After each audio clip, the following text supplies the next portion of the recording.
Assalamualaikum warahmatullahi wabarakatuh. Bismillahirrahmanirrahim. Alhamdulillahirabbil alamin. Wa bihi nasta'inu ala umurid dunya waddin.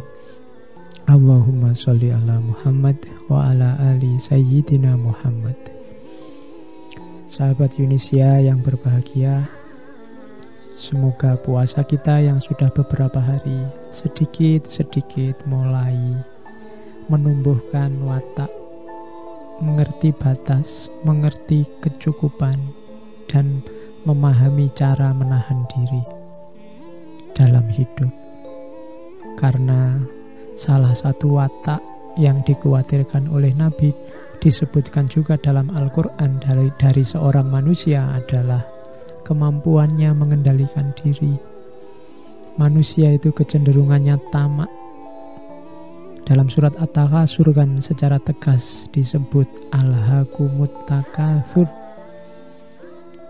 berlebih-lebihan, berlomba-lomba memperbanyak harta, memperbanyak, mengobrol keinginan, membuatmu terlena. Alhaakumut takatsur. Dan ini selalu begitu hatta zurtumul maqabir, sampai engkau meninggal, sampai engkau mati.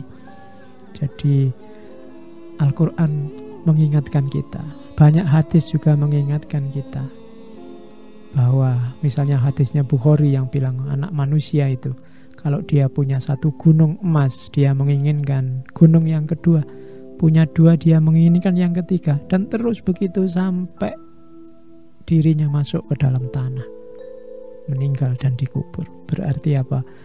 Allah mewajibkan puasa setiap tahun ini dalam rangka kita antara lain terhindar dari watak tamak. Berarti Allah ingin kita mampu mengendalikan keinginan kita. Harus ngerti batas keinginan kita. Kalau dalam tradisi filsafat Jawa, ada seorang tokoh, beliau ini masih muridnya Mbah Kiai Haji Ahmad Dahlan, masih bangsawan meskipun keluar dari keraton, yaitu Ki Ageng Suryo Mentaram. Ki Ageng Suryo Mentaram ini punya konsep yang sangat unik menurut saya, luar biasa tentang pengendalian keinginan. Katanya Ki Ageng Suryo Mentaram, manusia itu diselimuti, diselubungi oleh keinginan, dan kalau sudah punya keinginan biasanya terobsesi di situ.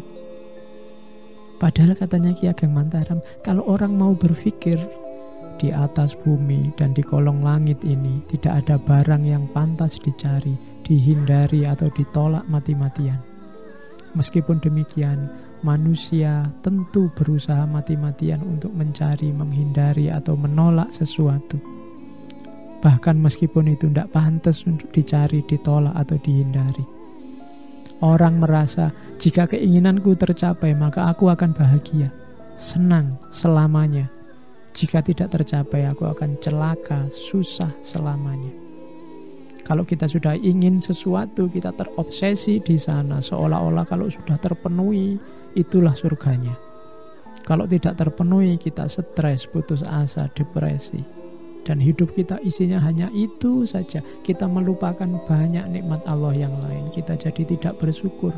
Kita terobsesi oleh cita-cita dan keinginan kita.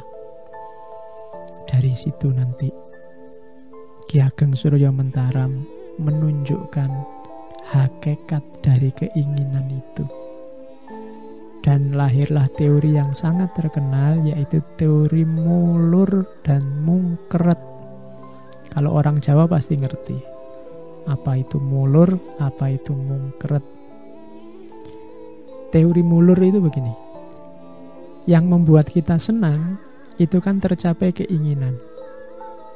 Padahal kalau satu keinginan tercapai, biasanya terus mulur, memanjang, bertambah.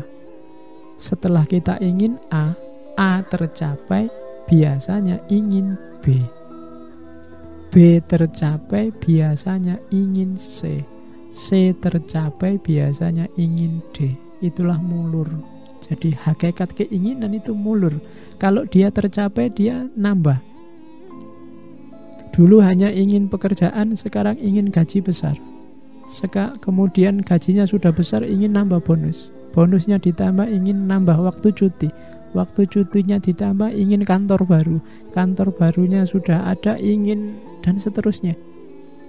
Keinginan itu mulur. Dulu mungkin hanya punya ingin pacar saja. Begitu dapat mungkin ingin lebih dari pacar. Begitu dapat lagi, ingin lagi, mungkin nambah 2, 3, 4, mulur. Jadi itulah manusia. Dulu waktu mengejar-ngejar, seolah-olah kalau sudah dapat, sudah surga, sudah selesai, sudah gembira. Padahal tidak. Tuntutan-tuntutan masih banyak. Dulu hanya ingin sekolah saja, yang penting bisa kuliah cukup. Sekarang targetnya tambah lagi, dan seterusnya. Jadi keinginan itu kalau terpenuhi dia mulur. Kalau tidak terpenuhi, dia mungkret. Jadi kalau tidak terpenuhi itu kan tidak enak. Kita menyesal, kita tersinggung, kita marah, kita malu, kita sakit, dan biasanya terus menyusut. Inginnya sih misalnya kita kuliah lulus dengan IP cum laude, ternyata tidak tercapai. Biasanya terus mengkerut. Mungkin enggak apa-apa, enggak cum laude, yang penting sudah di atas 3. Ini tabiatnya manusia, dia mengkerut. Inginnya sih pekerjaan dengan gaji sekian puluh juta 1 bulan, ternyata enggak dapat, lama-lama nyari enggak dapat, biasanya mungkret. Sudahlah, yang penting dapat kerjaan, cukup untuk makan 1 bulan. Jadi mungkret. Intinya apa katanya Surya Mentaram? Senang itu sementara, susah juga sementara. Tadi kita ingin sesuatu tercapai, terus kita senang. Dan mulur kan, ada keinginan tambahan, keinginan baru. Itu kita susah lagi ini sekarang. Atau tidak terpenuhi targetnya, akhirnya kan mungkret. Ketika mungkret, dari tadi pingin IP 4, sekarang sudah cukup 3. Akhirnya kita senang lagi. Tapi begitu kita senang, terus ada target baru lagi, mulur lagi. Jadi mulur mungkret, berkembang menyusut, berkembang menyusut. Itulah hakikat keinginan. Maka sangat capek orang, sangat lelah orang kalau hidupnya hanya disetir oleh keinginan-keinginan. Susah dan senang itu sementara. Kalau keinginan kita tidak tercapai, mungkret. Kalau keinginan tercapai, dia mulur. Terus begitu prosesnya. Jadi Ki Ageng Surya Mantara mengingatkan, oleh karena itu jangan hidup kita hanya disetir, didominasi oleh pemenuhan keinginan demi keinginan. Itu hakikatnya pertama. Yang kita cari ini kan hidup tentram. Kalau kita sudah sadar hakikatnya mulur mungkret ini, kita juga akan tahu semua orang juga begitu, orang lain juga begitu, tidak cuma saya. Berarti apa? Dari sini kita tidak lagi dikejar-kejar oleh rasa iri, rasa dengki dengan orang lain. Kita juga tidak sombong di hadapan orang lain. Wong semua orang sama. Manusia hidup di dunia ini sama saja, senangnya sebentar, susahnya sebentar. Kalau terpenuhi dia mulur, kalau tidak terpenuhi dia mungkret. Sebentar senang, sebentar susah. Meskipun orang kaya, orang miskin, raja, kuli, presiden, wali, preman, rasa hidupnya sama saja. Sebentar senang, sebentar susah. Tidak ada orang yang senang terus atau susah terus. Pasti ada senangnya, ada susahnya. Mungkin ada bedanya, lama cepatnya, berat ringannya, tapi selalu pasti ada senangnya, ada susahnya. Nah, kalau orang sudah nyampe di level ini, memahami hakikat ini, maka dia tidak akan iri. pada orang lain. Orang lain mungkin dapat kebahagiaan dan kita merasa tidak. Ingatlah bahwa orang lain juga sebentar senang, sebentar susah. Kita juga ada senangnya, ada susahnya. Kalau kita merasa diri kita susah terus, itu berarti kita kurang bersyukur. Jadi jangan salah, orang lain juga seperti kita sama dengan mereka. Maka saling toleran, saling memahami, kita sama-sama sebentar senang, sebentar susah. Karena itu tentramlah hidup kita, tidak apa-apa. Tidak ada yang perlu dikhawatirkan luar biasa atau disombongkan luar biasa. Hiduplah secara harmonis, tentram, dan tidak terobsesi oleh keinginan. Nanti Surya Mentaram punya rumus hidup ini dengan 6S atau 6 so. Sak butuhe, sak perlune, sak cukupe, sak benere, sak mestine, sak penake. Sak butuhe itu hiduplah sesuai kebutuhan saja. Jangan berlebihan. Kalau berlebihan atau berkekurangan akan menimbulkan masalah. Jadi sesuai kebutuhan, secukupnya saja. Karena kurang atau lebih nambah masalah. Yang kedua, sak perlune, sesuai keperluan. Cari yang penting-penting, harus punya prioritas.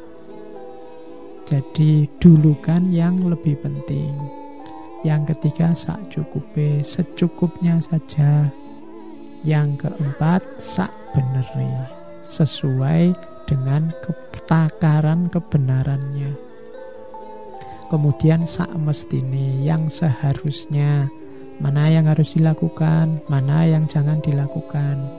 Dan sak penake, jadi sesuai yang membuat kita nyaman, sesuai kadar kapasitas hidup kita. Jadi jangan kita ditipu oleh keinginan-keinginan. Ya keinginan itu wujudnya kalau di Ki Ageng Surya Mentaram ada 3 yang kita harus waspada, yaitu semat, derajat, dan keramat. Semat itu kekayaan, keenaan, kesenangan. Kalau derajat itu keluhuran, kemuliaan, kebanggaan. Keramat itu kekuasaan, kepercayaan, ingin dikenal, ingin dipuji, ingin disegani orang. Semat, derajat, keramat. Boleh punya semat, boleh punya derajat, boleh punya keramat, tapi jangan kita didominasi, dibelenggu oleh 3 hal itu, semat, derajat, keramat. Karena hidup ini ada senangnya, ada susahnya, ada mulurnya, ada mungkernya, dan setiap orang sama. Demikian sahabat Yunisia, kurang lebihnya mohon maaf. Wallahul muwafiq, wallahu a'lam bishawab. Wassalamualaikum warahmatullahi wabarakatuh.